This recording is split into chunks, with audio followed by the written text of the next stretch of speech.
आप जीवन में किसी की भी इज्जत न कर पाओ तो दो लोगों की इज्जत जरूर करते रहना। पहली है माँ और दूसरी है पत्नी।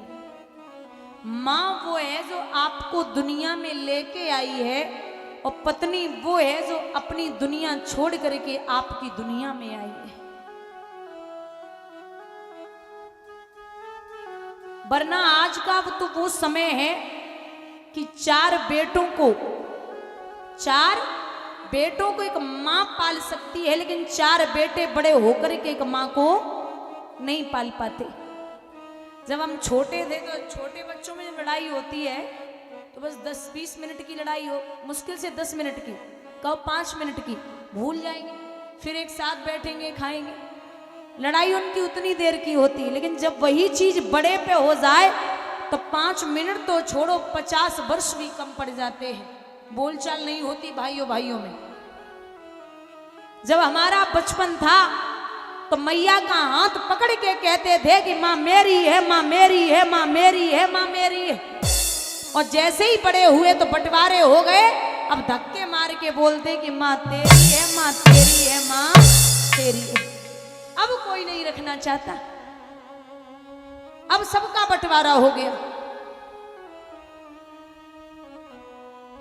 लेकिन माँ बाप ऐसे हैं, जीवन जितना ऐसे एक जवान पिता हो और बेटा भी बराबर का हो जाए और बेटा ये बोल दे कि पिताजी आपके हिसाब से ही काम होगा, बताइए क्या करना है, आपके हिसाब से ही चलेंगे, तो जवान बाप ऐसे पिता बराबर का, वो बेटा बराबर का हो जाए और जवान बाप से बोल दे कि तुम कुछ नहीं जानते, मैं सब कर लूंगा, तुम्हारे बस की बात नहीं है, तो जवान बाप भी बूढ़ा हो जाएगा। और बूढ़ा बाप हो बेटा ये बोल दे कि पिताजी आपके हिसाब से ही चलेंगे, क्या करना है, तो बूढ़ा बाप भी जवान हो जाता है। ये औलाद ही माँ बाप को बूढ़ा और जवान बनाती है। अगर चिंता न हो आदमी को तो वो 60 साल का दिखेगा ही नहीं कि ये 60 साल का हो गया। अगर चिंता नहीं, औलाद से संपन्न है, परिवार से संपन्न है और सुखी है हर तरीके से। क्योंकि तकलीफ तो इस बात की है, मैं हमेशा लोगों को कहती हूं कि अगर बच्चों की शादियां भी करनी है, घर में बहू लानी है तो घर में बहू ही लाइए, बहू रानी मत लाइए। बहू आएगी वो संस्कार लेके आएगी और बहू रानी आएगी वो कार लेके आएगी। बहू आएगी वो आपका कहना मानेगी और बहू रानी आएगी आपको उसका कहना मानना पड़ेगा। बहू आएगी वो आपका काम करेगी और बहू रानी आएगी आपको उसका काम करना पड़ेगा। बहू आएगी वो आपकी बात मानेगी और बहू रानी आएगी आपका बेटा उसकी बात मानेगा।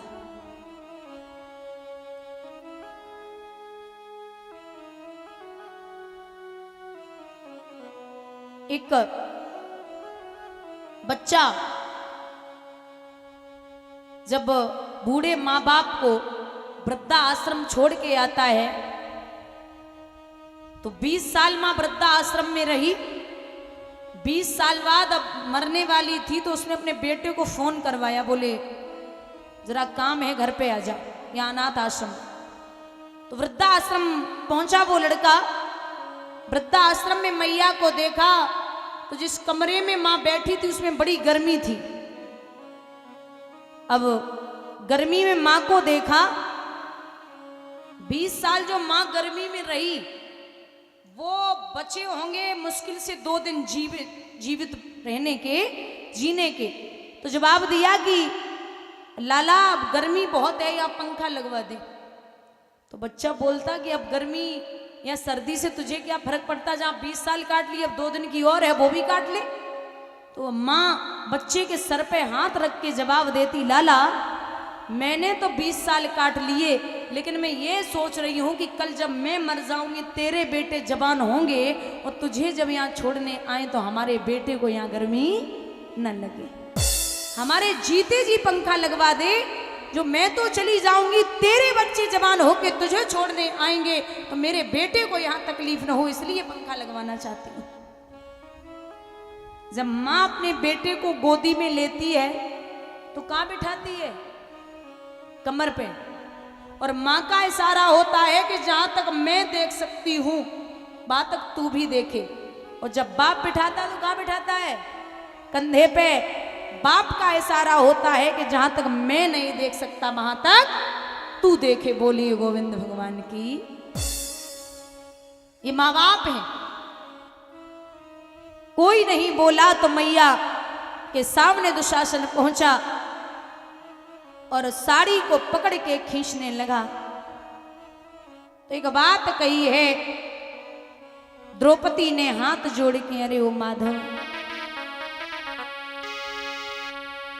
खींचे खींचे रे दुशासन मेरो चीर, अरे सुन बनवारी।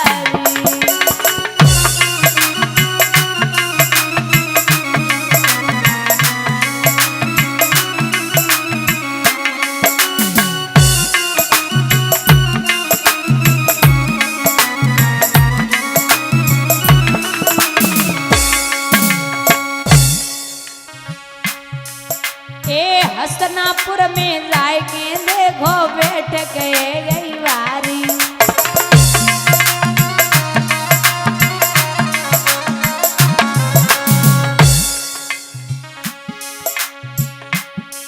अरे कौरव पांडव सभा बीच में गिरी द्रौपदी नारी, उनके नैनन से बरसे नीर, अरे जे सुनो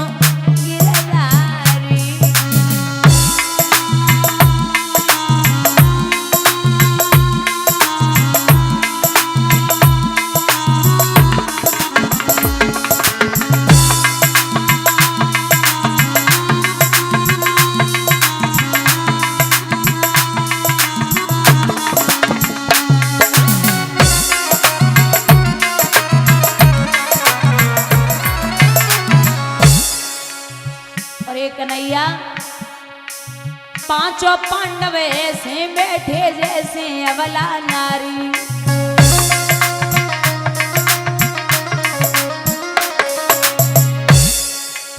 द्रौपदी बहना मन में सोचे दुर्गति वही हमारी, नहीं है धरैया कोई धीर, अरे जे सुनो गिरधारी।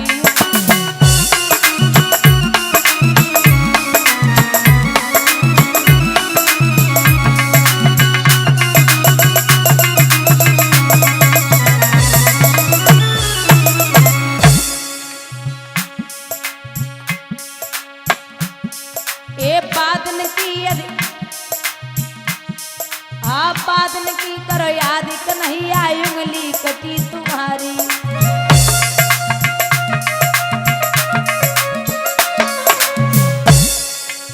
दोनों हाथन पट्टी बांधी चीर के अपनी सारी। आई आई रे कन्हैया तेरी याद, अरे सुनो गिरधारी।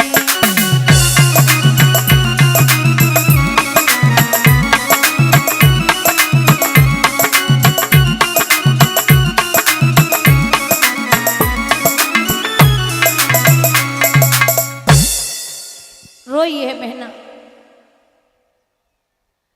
जब रोई, अरे एक बात कही है कन्हैया, आज अगर आप नहीं आए तो आपकी 2 पैसे की हो जाएगी। क्योंकि कृष्ण, मैं अगर नगिन हो भी जाऊंगी तो मेरा कुछ नहीं बिगड़ेगा। क्योंकि जब बच्चा पैदा होता तो नगिन अवस्था में ही होता है। हम पैदा हुए थे तो नगिन ही हुए थे, लेकिन कृष्ण अगर अब नगिन हो गए तो मैं आपकी बहन हूं। इतना याद रखना कि जब बहन की इज्जत जाती है तो सबसे ज्यादा असर भाई पे और बाप पे पड़ता है। आप बाहर निकलेंगे तो कहीं मुंह दिखाने के काबिल नहीं रहेंगे। और कृष्ण, आपको याद न हो तो मैं बता दूं कि एक समय आपकी उंगली कटी थी। आपकी 1000 पटरानियां कपड़ा और पट्टी लेने के लिए भागी थी, लेकिन मैंने नई साड़ी को फाड़ करके आपकी उंगली में बांध दिया था। उस साड़ी का बदला दे जाइए गोविंद, आज तुम्हारी बहन पे बड़ी भारी भीड़ पड़ी है। महाराज, कृष्ण द्वारिका में बैठे बैठे रोए रहे। सो रुक्मणी ने जब देखो कि कन्हैया रोए रहे हैं, सो पैर पकड़ के हाथ कलाई पकड़ के घुटनन के बल बैठ गई। क्या बात है नाथ, आज आप रोए? सो कृष्ण रुक्मणी से बोले, देवी कुछ मत पूछे, क्यों? आज हमारी बहन पे बड़ो संकट है। अरे तो जाइए ना, यहाँ क्यों बैठे हो आप? सो भगवान रोई के बोले, देवी अबे एक बार द्रौपदी ने मोको भैया नहीं बुलाऊ, फिर क्या कह रही? बोले द्वारिकाधीश द्वारिकाधीश चिल्ला रही है। एक बार बोल दे कि भाई हूं उसका, मैं जाऊंगा। और अभी तो उसने खुद साड़ी पकड़ रखी है, और जैसे ही साड़ी छोड़ेगी वो दोनों हाथ ऊपर उठा दे, मैं खुद पहुंच जाऊंगा। कृष्ण खड़े खड़े तमाशा मत देखो, बहन की इज्जत चली जाएगी, आप पहुंचिए। और इधर द्रौपदी रोई की बोली, कृष्ण आप नहीं जानते कि यहां कोई नहीं बोल रहा, जितने आपके ये सब बैठे हैं इनकी आवाज नहीं निकल रही। और क्या बोली बहना? अरे बैठे परिवारी कन्हैया गिरधारी,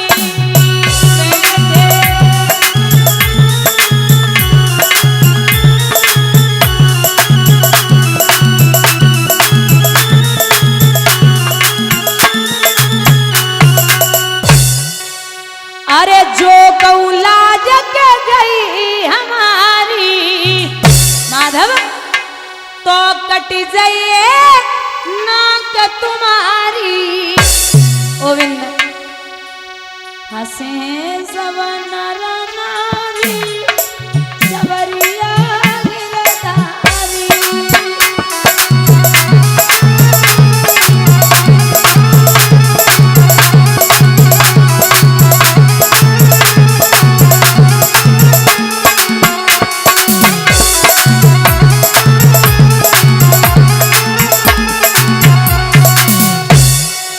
अरे पति हमारे मौन खड़े हैं, और कौरव अपनी जिद पे अड़े हैं। मेरी खींच रहे साड़ी कन्हैया गिरधारी।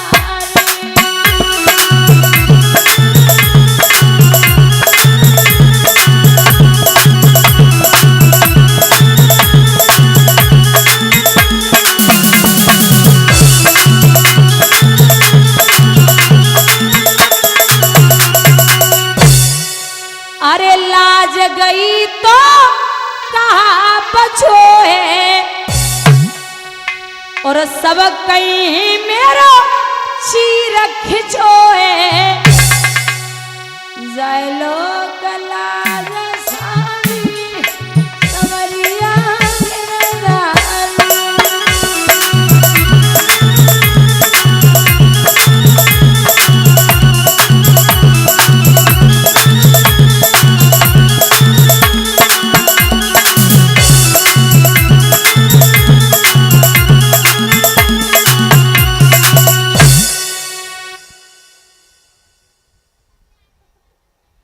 आज भैया द्रौपदी आवाज लगा रही, दुशासन जोर लगा रहा है, तो